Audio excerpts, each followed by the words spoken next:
Bonjour à tous et à toutes. J'espère que vous allez bien pour ce nouvel épisode de Forexpresso. On assiste actuellement à une remontée de l'euro qui est soutenue par d'abord des rumeurs de hausse de taux de 50 points de base de la BCE plutôt que de 25 points de base et une information qui vient de Reuters, qui est une chaîne d'information financière qui nous dit que le gazoduc qui inquiète tant les investisseurs devrait réouvrir demain. Suspense donc demain avec cette réouverture du gazoduc est possible et la réunion de la BCE, son verdict. Dans le même temps, les anticipations de hausse de taux de 100 points de base sur le dollar sont revenues à des niveaux plus modérés puisqu'il n'y a selon les contrats à terme, il n'y a plus que 23% de chances que cette hausse de 100 points de base se produise et les opérateurs maintenant tablent sur une hausse de 100 points de base, de 75 points de base. Donc ça un effet sur la devise américaine, sur le dollar, qui se tasse un petit peu et qui continue de corriger. On voit les graphiques tout de suite, mais avant ça, l'avertissement sur les risques.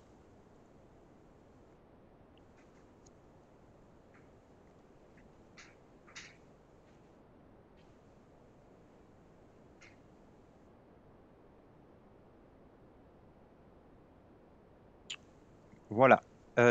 Cet après-midi, vous aurez des chiffres qui concernent le dollar canadien avec l'inflation. Et ce matin, il y avait le taux d'inflation au Royaume-Uni qui est ressorti un tout petit peu plus fort qu'attendu, ce qui n'a pas eu vraiment d'effet sur l'évolution du câble. Concernant donc, hop, on vire ça, on va sur les graphiques. Voilà.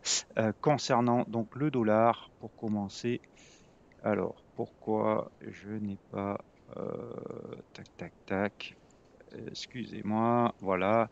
Concernant le dollar, euh, vous avez donc une correction qui pour l'instant reste limitée puisqu'on reste au-dessus de la moyenne mobile à 34 périodes et de ce dernier sommet que je vous disais hier qui était assez important pour la suite des opérations. Donc l'euro-dollar, lui, euh, intéressant, donc rebond qui commence un petit peu à s'essouffler. Alors c'est normal, hein, puisque maintenant, plus on va s'approcher de la décision de la Banque centrale européenne demain, plus les prises de position vont être limitées. Donc on a aujourd'hui une chandelier en forme d'hésitation, mais ce qui est intéressant, c'est qu'il reste sous la moyenne mobile à 34 périodes et surtout sous cette oblique baissière. Et tant que on reste en dessous, la tendance elle reste évidemment négative. Donc ça ne veut pas dire que ce rebond est mort, ça veut dire qu'il peut se prolonger, il peut se prolonger jusqu'à un test de l'oblique, mais que la tendance devrait à un moment donné reprendre, sauf si on arrive à clôturer au-dessus de cette oblique. Donc l'objectif reste toujours le support technique à 0,9620 et on va attendre de voir si on a une bougie baissière après donc la journée de demain pour voir ce que cela donne sur le marché. Même chose donc sur... Alors, oui, petite parenthèse, ceux qui ont gardé la position qu'on avait ouverte en espérant que ça aille plus haut, je sais qu'il y en a puisque j'ai eu des commentaires là-dessus. Je si vous êtes sur un trading de court terme, franchement, je sortirai avant la journée de demain. Parce que ça peut être une journée casino pour vous. Si vous êtes sur un trade de long terme, bon, ben, vous gardez la position, je vous l'ai indiqué, c'est l'oblique qui fait état de la frontière entre les deux. Ceux qui ne croient pas à mon scénario et qui sont haussiers long terme et qui considèrent que la parité était un point bas, ben, dans ce cas-là, je vous laisse seul juge et décider de garder ou pas cette position. Vous êtes bien entendu libre et je ne suis pas Madame Irma. Je ne connais pas l'avenir malheureusement sur l'euro-dollar. On va aller voir le câble qui est dans un process configuration similaire avec donc ici une oblique. Alors l'oblique baissière, elle est un petit peu moins bien tracée que sur l'eurodoll. Théoriquement, il aurait fallu peut-être un point haut ici. Donc j'ai relié ces deux points hauts. Donc bon, ça donne une indication, mais ça montre bien que cette oblique est baissière. Si on dépasse cette oblique, ça ne veut pas dire que la tendance va s'inverser, ça veut dire qu'on est dans une forme de neutralité. Il faudrait qu'on dépasse l'ancien sommet à 1,2330 pour envisager un retournement de tendance de moyen terme. C'est le même cas d'ailleurs sur l'eurodoll, on peut le regarder.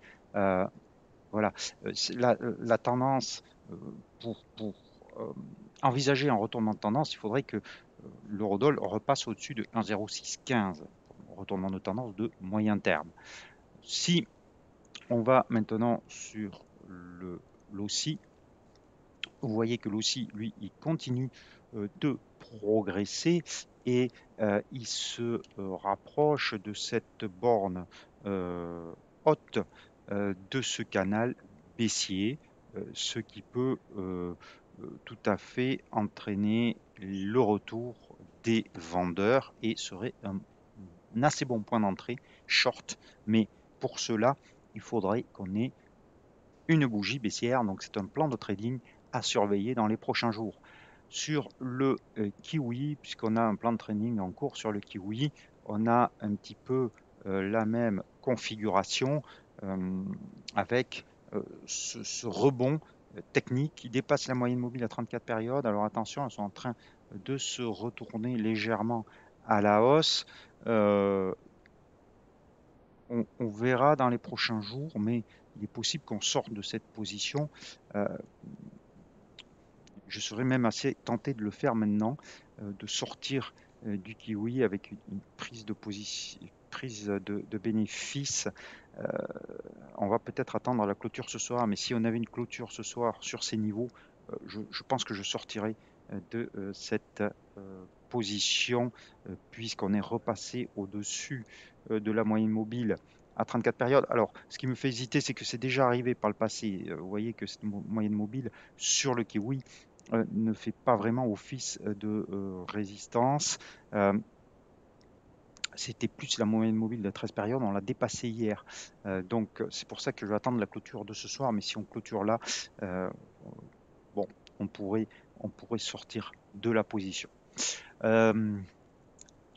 Les paires en Suisse, l'euro suisse avec ce rebond qui s'essouffle aussi, logique à l'approche de la BCE. On a vraiment une résistance ici, vous voyez, qui est importante.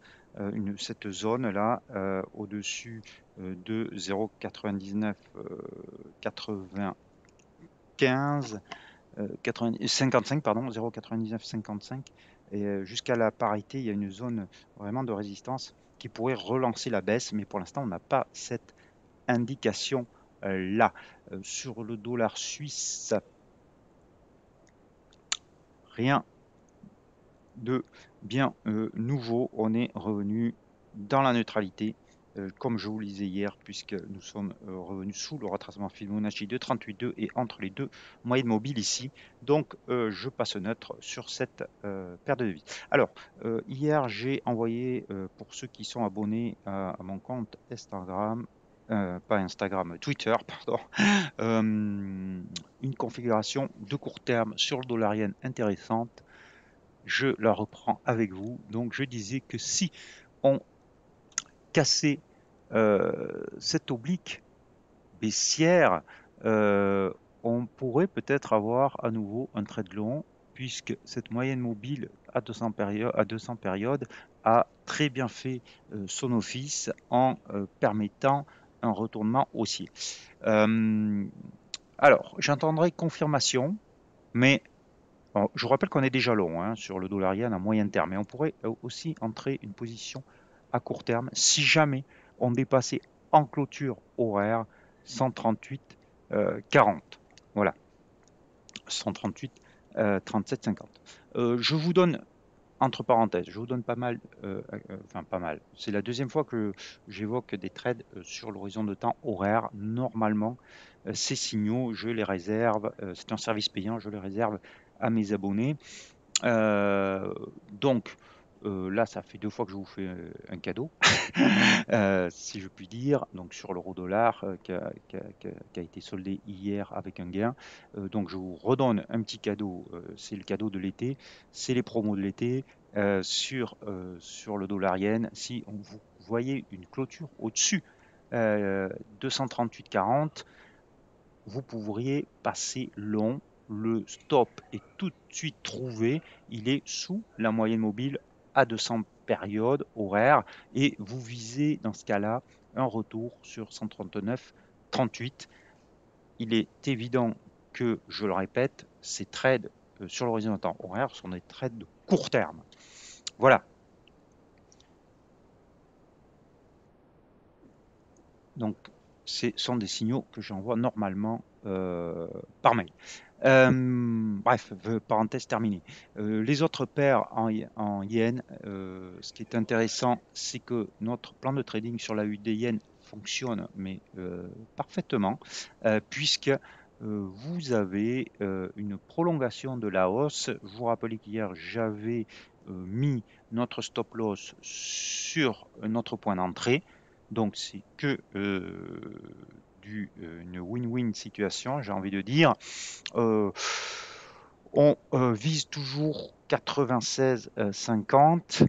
On est à 95,66. À vous de voir si vous voulez prendre la moitié de vos bénéfices et garder l'autre moitié avec un pourquoi pas ou un tiers. C'est une possibilité en mettant donc en gardant votre stop loss sur votre point d'entrée. Comme ça, vous avez déjà sécurisé un trade gagnant. Voilà donc sur la UD yen. Et ensuite, on va aller voir la livre contre yen et l'euro contre le yen. La livre contre yen, on a un petit peu la même configuration, mais l'AUD yen est pour l'instant plus puissant. Donc, c'est pour cela que je me suis concentré dessus. Et l'euro yen, lui aussi, est quand même assez puissant, mais à l'approche de la BCE, vous voyez que comme sur l'eurodoll ou comme sur l'euro suisse, on a cette figure d'hésitation. Et maintenant, on risque de rester sur ces niveaux jusqu'à demain après-midi. Voilà, on a enfin à voir le dollar yen, on l'a vu. Il reste le loonie qui, lui, ne change pas, puisque le loonie, hop, le loonie, donc dollar contre dollar canadien, pour ceux qui ne sont pas habitués au jargon des opérateurs, des traders sur le marché des changes, qui a fait une fausse sortie haussière ici, une belle baisse. On revient sur une zone de support. On est entre les moyennes mobiles de court terme et la moyenne mobile de long terme, donc pas grand-chose à attendre, surtout sur ce support aux alentours de 1,2830. Voilà, donc alors en résumé sur les plans de trading, je vous rappelle, donc on a la moitié de position sur le kiwi. Alors j'avais mis effectivement que le stop loss était la moyenne mobile à 13 périodes, donc on peut sortir en fait pour respecter le plan de trading euh, que je vous avais donné. Donc on va sortir à 0,62 60. On va pas tricher. Voilà. Je ferai le calcul de gain du gain. Ok, voilà. Donc, on avait fait 248 pips de gain sur la première moitié. Et là, on va faire 120. C'est tout simple. Hop. Donc, 248 plus 120 divisé par 2. Je le mettrai à jour. Et je vous donnerai le résultat demain. Enfin, c'est assez simple. Hein, c'est 368. Donc, ça fait 184. Hop. 184 pips de gain pour ce deal donc qui aura duré un peu plus d'un mois. Alors, ça ne veut pas dire qu'on ne rentrera pas short, hein. Si le dollar repart à la hausse, que je pense, ça ne veut pas dire qu'on ne repartira pas short là-dessus. Sur le dollar yen, on est toujours long, donc pas de problème. L'objectif reste le même. Et sur la UD yen, donc là encore, on garde, alors c'est pas 98, c'est 96 d'ailleurs, 50, petite erreur, voilà, rectifier. L'objectif sur l'AUD yen. Voilà, donc encore un trade qui se passe plutôt bien. Voilà, donc ce que je pouvais vous dire pour cet après-midi. Donc prudence sur l'euro, puisque des échéances importantes se rapprochent. Je vous souhaite un très bel après-midi, de très bons trades. Je vous dis à demain. Ciao, ciao.